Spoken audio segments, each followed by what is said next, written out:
Bonjour tout le monde, c'est Maud, on se retrouve pour une nouvelle vidéo, un nouveau point lecture dans lequel je vais vous parler de 4 livres dont le premier, Vous ne nous séparerez pas, de Régis Delpech, paru chez Scrinéo.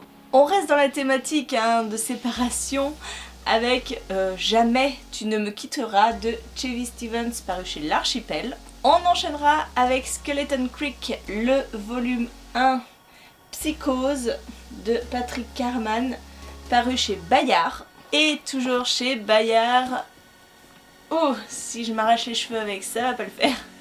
Nous parlerons de Idéalis, le tome 1, à la lueur d'une étoile inconnue de Christopher Paolini.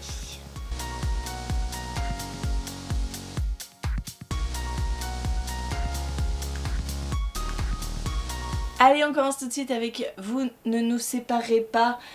C'est un roman inspiré de faits réels. Nous allons suivre l'histoire de Sarah et de sa mère Maria, toutes deux juives, qui vont être raflées lors de la rafle du Veldiv.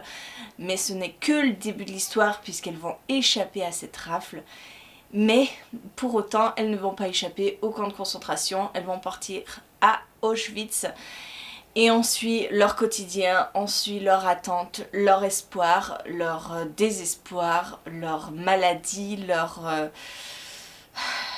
leur terreur. Bref, c'était un livre très poignant. Au début, quand j'ai commencé cette lecture, je me suis dit, ça va, franchement ça va. On vit un petit peu avec l'époque, on voit ce qui se passe pour les juifs. Mais si vous voulez, elles n'ont pas une mauvaise vie. Elles arrivent à échapper aux rafles.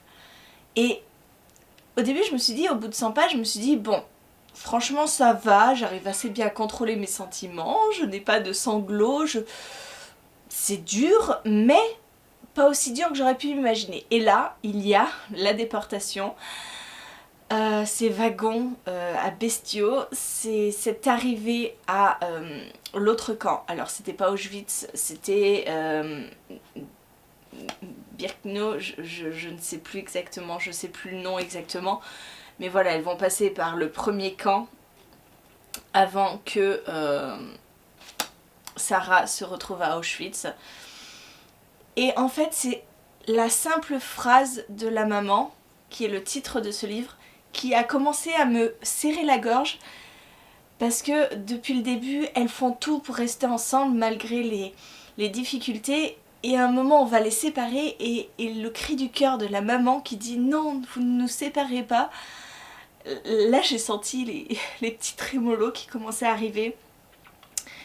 Et on a beau savoir ce qui s'est passé lors de cette Seconde Guerre mondiale, on a beau connaître l'horreur des camps de concentration, et replonger dedans, c'est horrible. C'est horrible. On se pose mille et une questions sur la nature humaine, on se pose mille et une questions sur comment des gens ont pu infliger ça à d'autres personnes simplement parce qu'elles étaient différentes en termes de religion. Et Maria et Sarah sont juives, mais elles ne pratiquent pas, elles s'en fichent de la religion. Bon, bref, voilà, il y a cette injustice derrière ce roman, comme on peut se l'imaginer. Donc encore une fois, ça a été une lecture très dure, très compliqué, mais nécessaire. Tu peux t'installer sur le canapé, mais tu fais pas de bruit. Ah, bah oui, ça commence bien pour pas faire de bruit. Hein.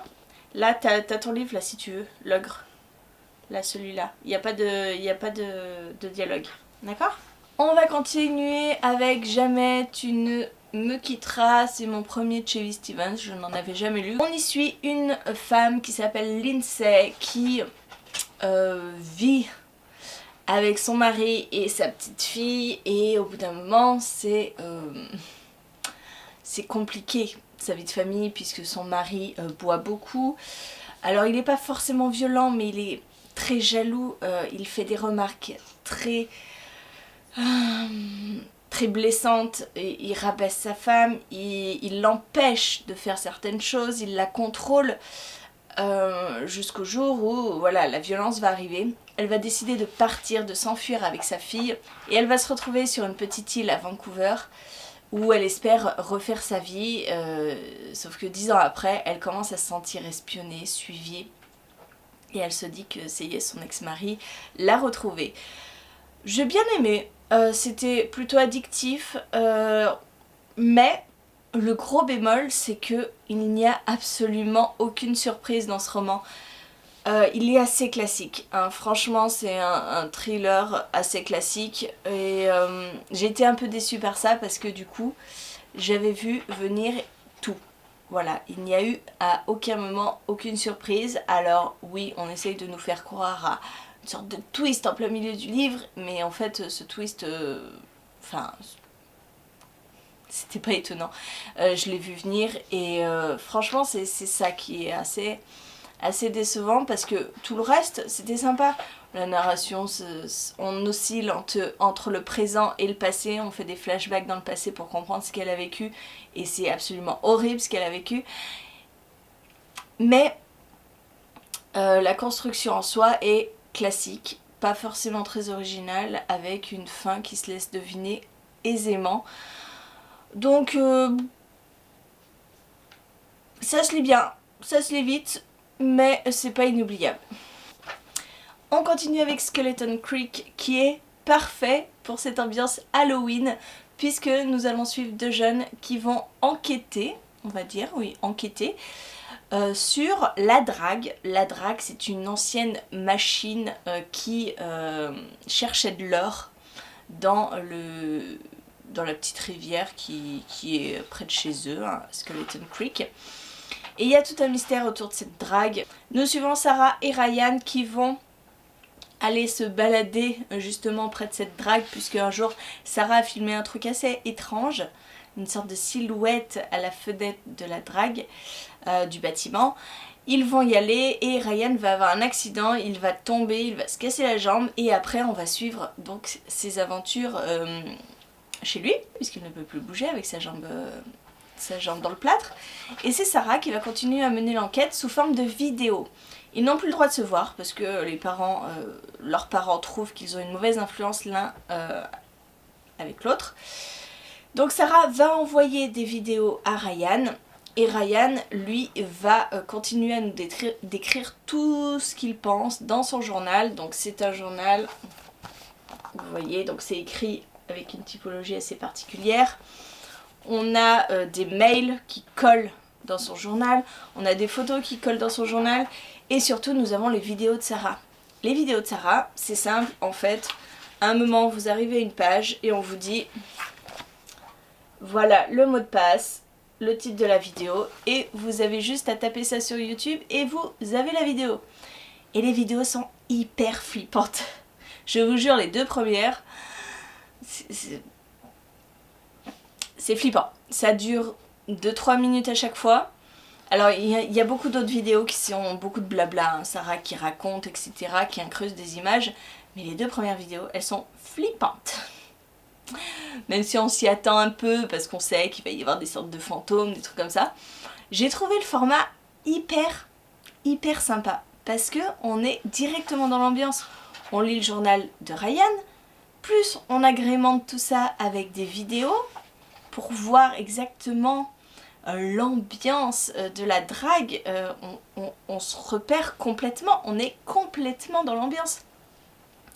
Et c'est un premier tome, et ça se termine comme ça doit se terminer par... Ah ouais, c'est fini là. Bon, il me faut le second tome.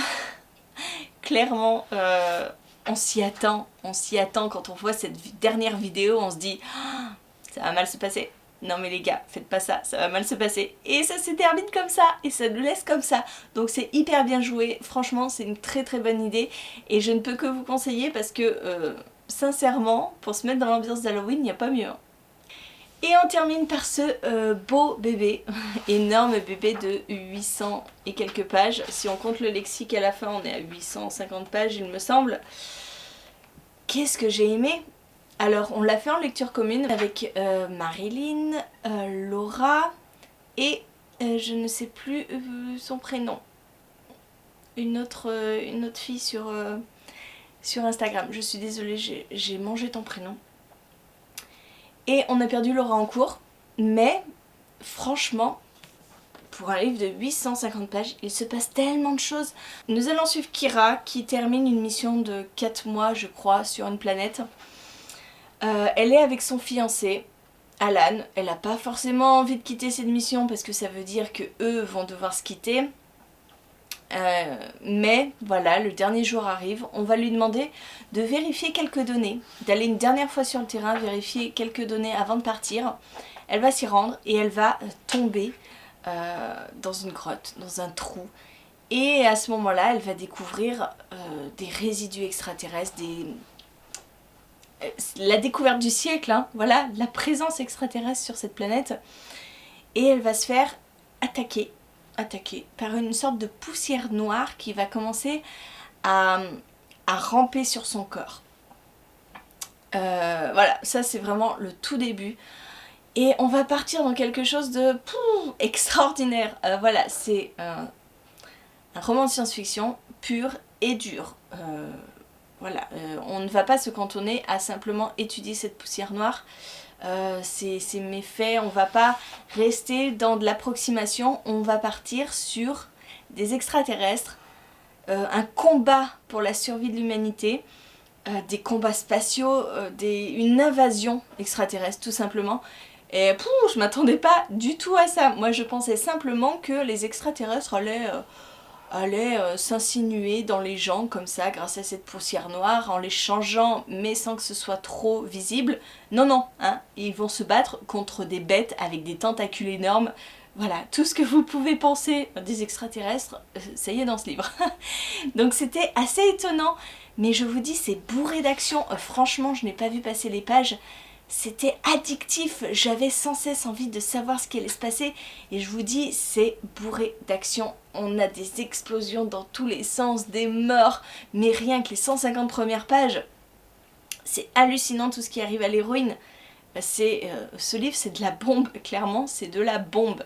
J'ai adoré ma lecture et franchement, quand je suis arrivée à la fin du livre, je me suis dit, il y aurait 250 pages de plus, ça m'aurait pas du tout gênée. J'étais prête à continuer l'aventure. Alors que, voilà, hein. Donc je l'ai lu en 6 jours. Mais j'avais plaisir à chaque fois à me replonger dedans. J'aime beaucoup l'héroïne. Et j'aime beaucoup l'héroïne parce qu'elle va vivre des choses extrêmement compliquées. Il y a un panel de personnages autour d'elle qui, au début, me paraissait pas hyper intéressant. C'était pas des personnages hyper charismatiques ou qui prenaient le pas sur quelque chose. Et puis au fur et à mesure, on a des petits éléments de leur passé, mais alors des tout petits éléments, hein, à peine. Et on commence un petit peu à s'attacher à eux, même si c'est pas le gros coup de cœur, l'attachement suprême à un personnage. Non, Kira par contre est très intéressante parce qu'elle va vivre beaucoup de choses, je vous l'ai dit. Et dans sa psychologie, on va y revenir sans cesse et c'était intéressant de ce point de vue-là.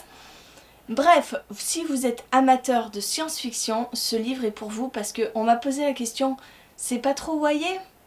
Non, c'est pas du tout YA. Pour moi, ce roman est un roman de science-fiction adulte parce que je vous assure que le vocabulaire est hyper compliqué. À certains moments, on nous pond des mots, des trucs comme ça, et sans explication. Voilà, on nous pose le terme et c'est au fur et à mesure qu'on va comprendre ce terme. Ou alors, vous pouvez aller directement au lexique qui fait 30 pages et lire le lexique. Mais si vous voulez, quand vous êtes dans l'action, quand vous êtes dans la lecture, moi j'avais pas envie d'aller voir exactement ce que signifiait ce mot, même s'il est hyper important. Il y a vraiment un vocabulaire très spécifique et c'est pas, je pense, donné à tout le monde de comprendre ce livre. Alors, il est facile de compréhension dans son ensemble, mais voilà, il y a un lexique très particulier qui complexifie la lecture. Clairement, c'est de la pure science-fiction. Si vous n'aimez pas ce genre, vous n'allez pas aimer ce livre. C'est pour ça que Laura nous a lâchés, parce que elle, à la base, c'est pas son truc. Et du coup, voilà, elle n'a pas réussi à s'accrocher à ça à cause de cet environnement extraterrestre, combats spatiaux, etc. Mais si vous aimez ça, vous allez adorer ce livre, quoi. C'est clairement... Bayard a décidé de le couper en deux, ce que je peux comprendre, parce que là on est déjà à 850 pages, donc imaginez s'il n'était pas coupé en deux. Donc moi je vais attendre la suite avec impatience, ça devrait être en 2021, peut-être début d'année 2021. Affaire à suivre, mais ça c'était de la bombe. Voilà, j'en ai terminé avec cette vidéo, j'espère qu'elle vous a plu. N'hésitez pas à me dire en commentaire si vous avez lu un de ces livres, sachant que ce sont des sorties très récentes. Pour tous ces livres, les 4 ce sont des SP, je me suis concentrée exclusivement sur les SP ce mois-ci parce que j'en avais énormément. Donc que des livres qui viennent de sortir, des exclusivités. Donc je comprendrais si vous les avez pas encore lus, mais pour certains il faut courir en librairie pour les acheter parce que c'était des très très bons. Et bien écoutez, moi je vous attends en commentaire et en attendant je vous fais des gros bisous, je vous souhaite une très bonne journée, de très bonnes lectures et je vous dis à très bientôt pour une nouvelle vidéo.